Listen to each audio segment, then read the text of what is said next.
What if my body is brilliant? If the following questions inspire curiosity, please share this video with others and ask them to join you on your journey of discovery. What if my body is brilliant and everything it does is part of a strategy to survive and thrive? What if every incomprehensibly intricate process my body attempts is simply its best path forward given whatever resources and roadblocks are present at the moment?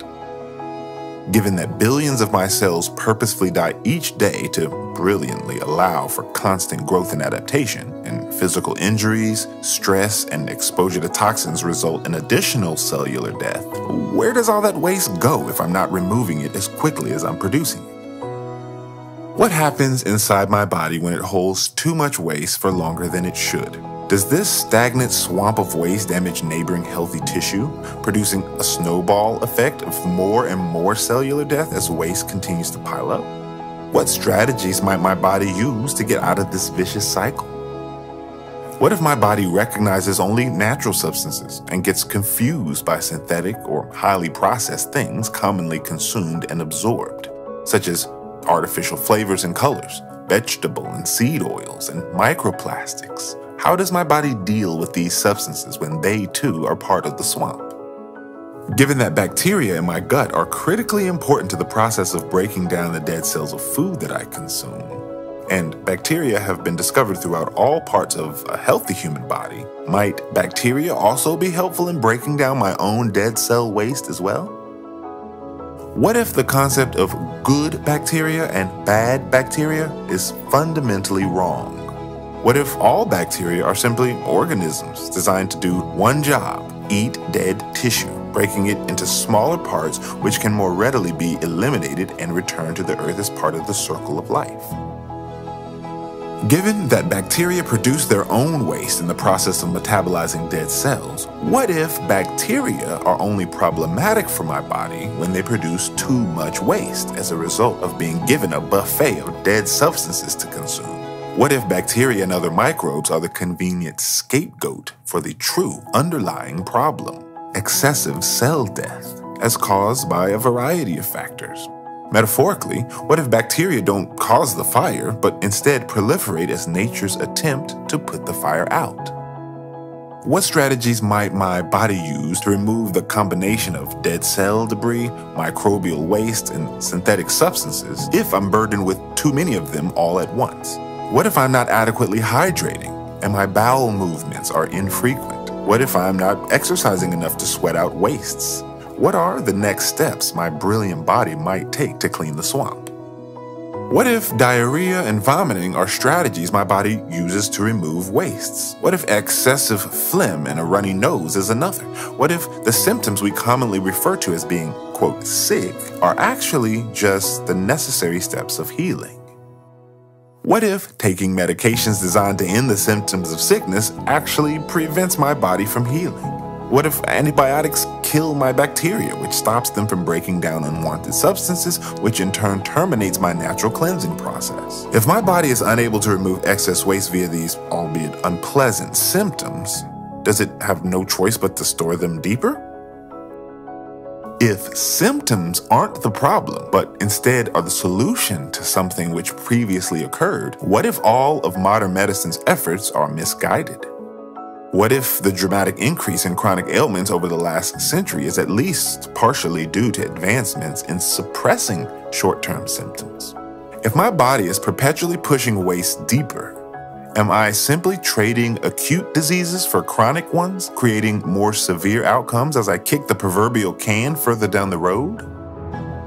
What if the concept of specific diseases is wrong? What if the root cause of all disease is the same, but the symptoms are different depending on an impossibly nuanced history of the individual? Does this explain how positive results have been observed when treating many types of supposedly distinct diseases with simple water fasting protocols? What if the cure for every disease is simply to remove excess waste and any other impediments, allowing our brilliant bodies to heal naturally? What if that takes drastically longer for some people than others depending on their unique history and lifestyle habits? With so many variables, how could this idea ever be proven or disproven via clinical trials?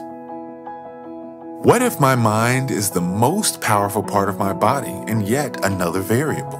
As frequently demonstrated by placebo-controlled studies, thoughts are capable of producing physiological effects.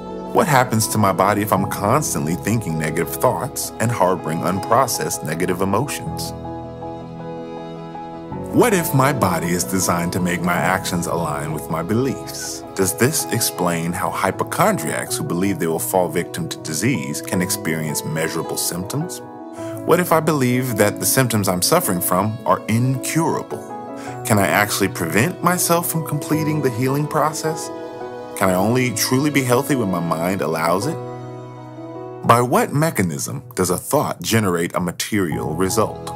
For example, how does the mere observation of a stressful event cause my body to produce a stress hormone? Where do the electrical fields generated by my body fit into this equation? What does the constant bombardment of non-native electromagnetic fields do to my body's natural electrical balance? How does my body react to a full day immersed in, for example, a Wi-Fi network? Can these disharmonious frequencies disrupt my natural processes? Can this be a cofactor in the creation of disease symptoms? Given the complex electrical nature of all living organisms and the evidence that frequency-based communication occurs between cells within my body, might immaterial communication between multiple bodies be possible? Could frequencies coming into harmony with one another explain the phenomenon of menstrual cycle syncing? Shouldn't I expect that many other things are being energetically communicated between living organisms as well? If my body eliminates waste as part of its solution to an underlying problem, and this process resembles a cold or flu, is it possible that I'm capable of energetically communicating this helpful strategy with other people? When they too begin presenting the same detoxification symptoms, wouldn't this appear exactly the same as what we currently call an infectious disease? Is contagion actually just an intelligent communication process leading to mass healing? Because not all people are in need of internal cleanse at the same time, does this explain why syncing frequencies wouldn't necessarily result in spreading the symptoms of disease? Wouldn't this appear exactly the same as our current concept of immunity?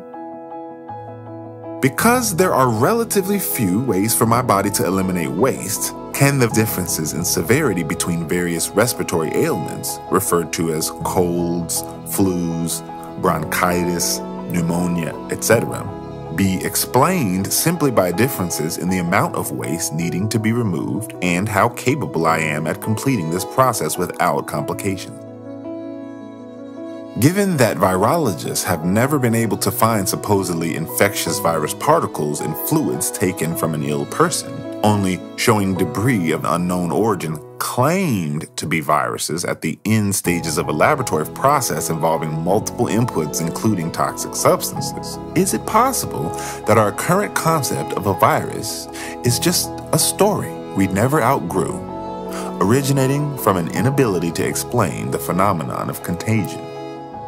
Given the various experiments from the early 1900s which failed to spread supposedly contagious diseases from one person to another, what if the simple answer to these failures is that they were working with the wrong foundational hypothesis? And because these studies failed at proving their hypothesis, shouldn't alternative hypotheses have been thoroughly investigated over the last 100 years?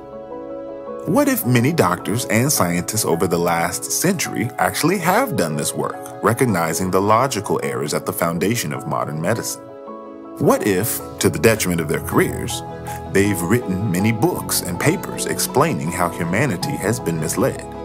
Would I have heard about these people if my only source of health information came from school textbooks and advertiser-funded news? And even if I had heard of them, would have dismissed them as quacks because their ideas strayed from the norm? What if the foundational principles of modern medicine have already been proven wrong? Given the trillions of dollars wrapped up in pharmaceuticals, hospital systems, medical research, and insurance conglomerates, would this knowledge be suppressed? Is the entire paradigm too big to fail? Do the economic implications become so overwhelming that many are afraid to even entertain the notion of changing course? What if well-intentioned professionals in various fields of healthcare asked themselves all of these questions? What if they concluded that their careers were based on a series of incorrect assumptions presented as indisputable facts during their formal education and training? Could they overcome this crisis of identity, coupled with the guilt from unwittingly leading patients in the wrong direction for years or decades? Could they brave the financial ramifications of no longer practicing within the same broken system? What if people everywhere, in unison, began to recognize that our bodies are brilliant, that we are in control of our own health and are not relying on man-made inventions to fix supposed shortcomings of nature? Instead, what if we looked at what we ate and drank, and how we talked, thought, and felt? What if we demanded that every dollar currently allocated to disease treatments was instead spent on cleaning our air, soil, and water? What if we focused on removing any impediments standing in the way of how nature intended for our bodies to work? What if we were no longer afraid of symptomatic people, and instead embraced them? What if the only bug we can spread is a communication strategy intended to resolve an underlying issue? What if we said thank you when we began experiencing the symptoms of disease, recognizing them instead as signs of healing? What if my body is brilliant, and yours is too? What would the world look like if we all realized this together?